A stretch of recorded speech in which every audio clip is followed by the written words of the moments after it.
Hello everyone, Eric Teacher here.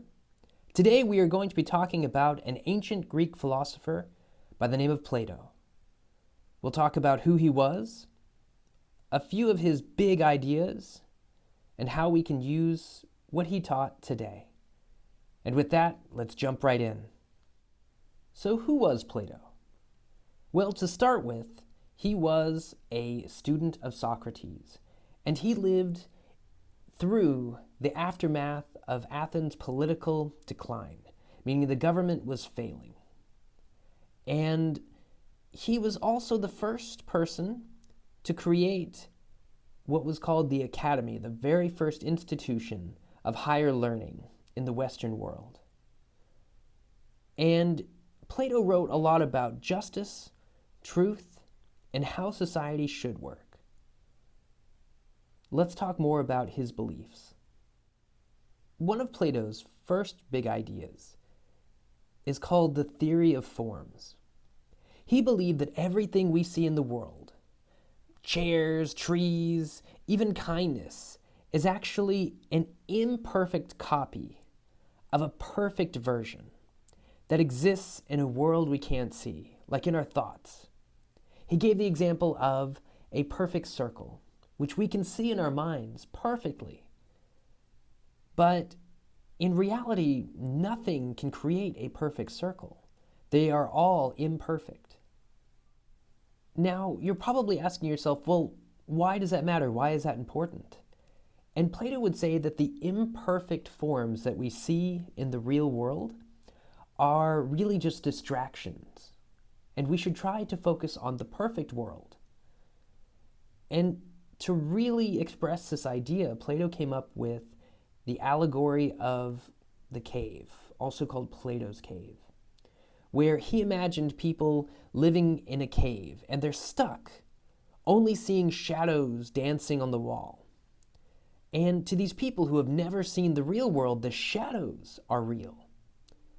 But, of course, that means these people are missing something, because the shadows aren't the real form of everything. He says that we should be philosophers, we should be thinkers, and we should try to teach people turn around and seek the truth beyond the appearances, beyond the shadows on the wall. Try to find the real forms, because that is where life really has meaning.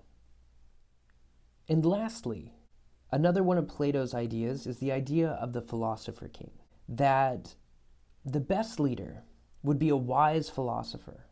A philosopher would understand and care more about truth and justice than a regular leader would, because a regular leader would just care about power and wealth and would lead their country focused on only power and wealth and not about what truly matters, what is important, what he says is truly good. And a philosopher king would be able to tell the difference. So again, you're probably asking yourself, well, why does that matter today? And how can we use this?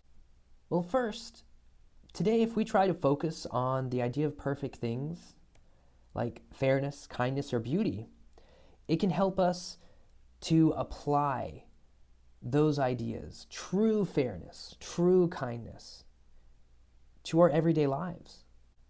Understanding Plato's forms and his idea of the cave helps us to think about what we see and what we hear isn't always the full truth.